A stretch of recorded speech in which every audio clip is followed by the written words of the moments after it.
आज देश में एक और भाषण की चर्चा हो रही है और वो भाषण उत्तर प्रदेश के मुख्यमंत्री योगी आदित्यनाथ ने उत्तर प्रदेश की विधानसभा में दिया है और कहा है कि महाभारत के काल में पांडवों ने कौरवों से सिर्फ 5 गांव मांगे थे, जिसे कौरवों ने देने से इनकार कर दिया था और इसी के बाद पांडवों और कौरवों के बीच महाभारत का युद्ध लड़ा गया।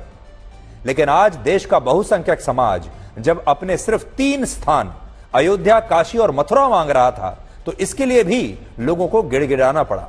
और आज जब अयोध्या में राम मंदिर बन गया है तो काशी और मथुरा को भी अब भुलाया नहीं जा सकता।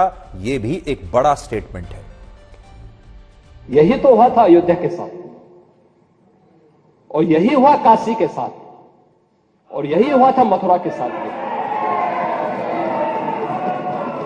हमने यही तो कहा, उस समय 5 गांव मांगे थे।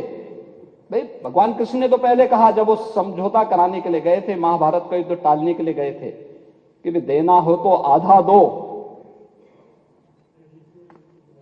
लेकिन इसमें भी यदि बाधा है तो दे दो केवल 5 ग्राम। लेकिन वो 5 गांव, लेकिन यहां तो इस समाज सैकड़ों वर्षों से यहां की आस्था केवल 3 के लिए बात कर रही है। 3 के लिए।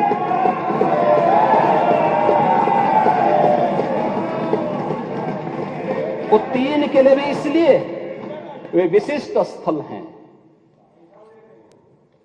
वे सामान्य नहीं है। ईश्वर की अवतरण की धरती है, असामान्य नहीं है। वो असामान्य यानी उसको एक सामान्य स्तर पर नहीं मान सकते, लेकिन एक जिद है, और उस जिद में जब राजनीतिक उसमें तड़का पड़ने लगता है और वोट बैंक बनाने की राजनीति होने लगती है, तो वहीं से फिर विवाद की स्थिति खड़ी होने लगती है।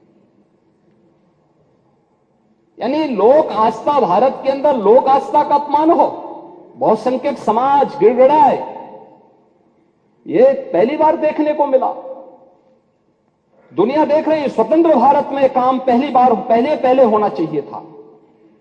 1947 में प्रारंभ होना चाहिए था, और उस आस्था के लिए बार बार गुहार लगाता रहा।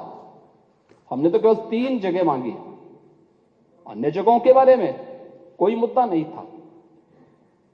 अयोध्या के लिए, और देखिए अयोध्या का उत्सव लोगों ने देखा तो नंदी बाबा ने भी कहा, भाई हम काहे इंतजार करें।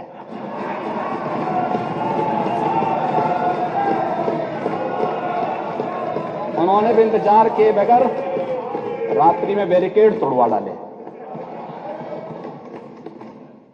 और हमारे कृष्ण कन्हैया कहां मानने वाले हैं।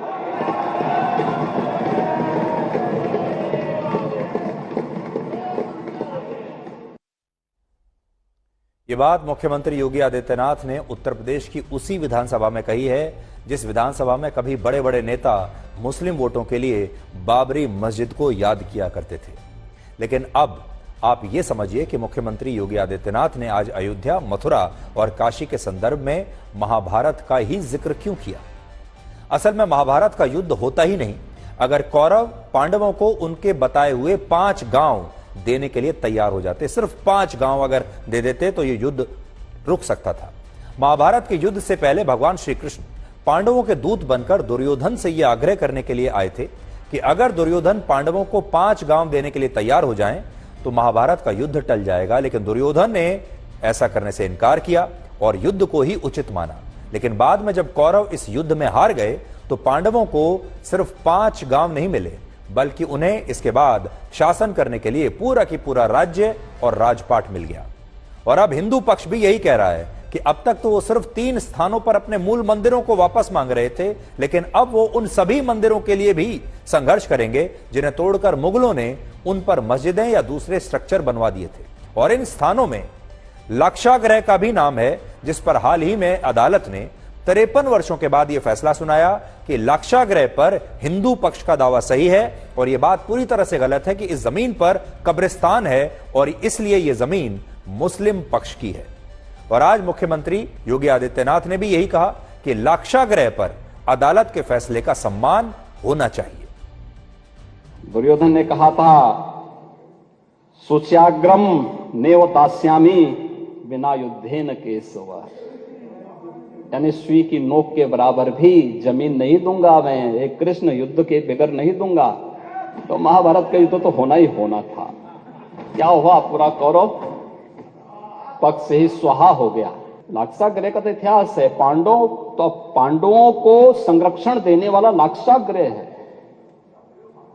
वहां के सारे प्रमाण इस बात को प्रदर्शित करते हैं और न्यायालय के इस फैसले का सम्मान होना चाहिए।